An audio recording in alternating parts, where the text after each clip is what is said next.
Olha só, imagina um lugar, um continente inteiro banhado de sol, com rios gigantescos e ventos que não param. E mesmo assim, centenas de milhões de pessoas vivem no escuro. Pois é, essa é a história da energia na África. É uma história cheia de paradoxos, de desafios que vêm de longe, mas também de um potencial que pode, de verdade, iluminar o futuro do mundo inteiro. Para a gente começar a entender a dimensão disso, vamos ao número. 600 milhões. É muita gente. 600 milhões de pessoas na África hoje não têm acesso à eletricidade. É um número que choca, né? E ele já mostra de cara o paradoxo que a gente vai desvendar aqui. Aí fica a pergunta, né?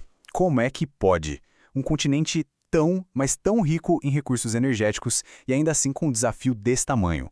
Para achar essa resposta, a gente precisa dar uma olhada lá atrás, na história. Bom, e essa história começa lá atrás. As raízes dos problemas de energia de hoje estão fincadas no passado colonial. A rede de energia que foi construída naquela época, ela não foi feita para servir o povo africano, sabe? Tinham outros interesses em jogo. Essa linha do tempo aqui ajuda a gente a entender a origem do problema. Tudo começa em 1884, com a Conferência de Berlim, que basicamente fatiou o continente para a exploração. Daí para frente, a pouca infraestrutura que apareceu tinha um objetivo bem claro: tirar e mandar as riquezas para fora. Ouro, diamantes, tudo isso. Quando a independência finalmente veio, lá nos anos 50 e 60, as novas nações se viram com uma herança complicada, uma rede elétrica que não servia para desenvolver suas próprias sociedades. E olha, essa frase do Kwame Nkrumah, que foi o primeiro presidente de Gana, um dos grandes nomes da independência africana, ela diz tudo. Para essas novas nações, energia não era luxo, não.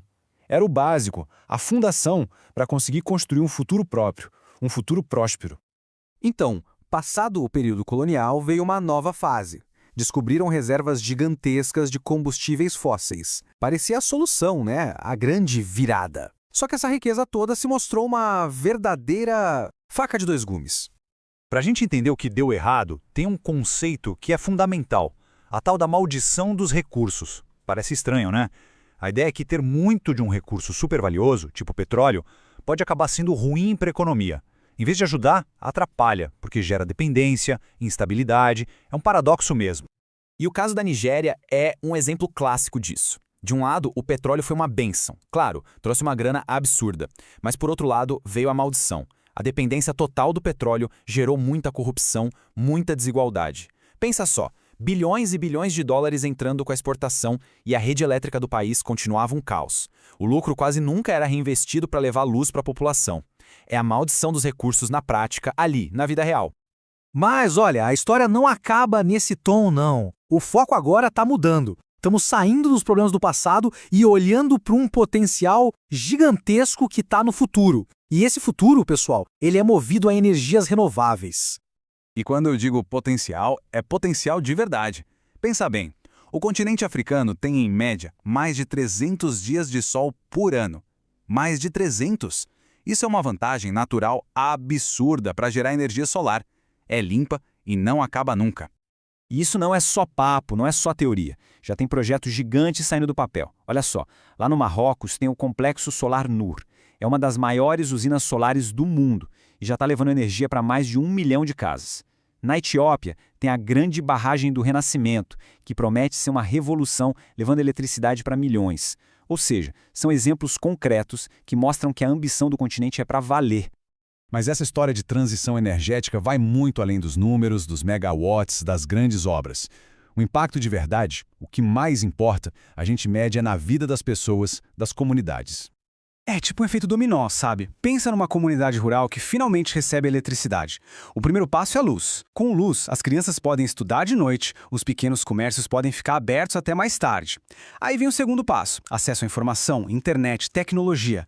Com isso, boom, surgem novas oportunidades de trabalho, de negócio. E o passo final é a melhora na saúde e na segurança. Um posto de saúde que pode refrigerar vacinas, ruas iluminadas que são mais seguras. É uma transformação de vida, de verdade. E tem essa frase de um relatório da ONU de 2023 que resume isso perfeitamente. Energia não é apenas luz, é a possibilidade de transformar vidas, de dar poder às comunidades. É isso, energia é poder. É dar a ferramenta para que as próprias comunidades possam construir o futuro que elas querem.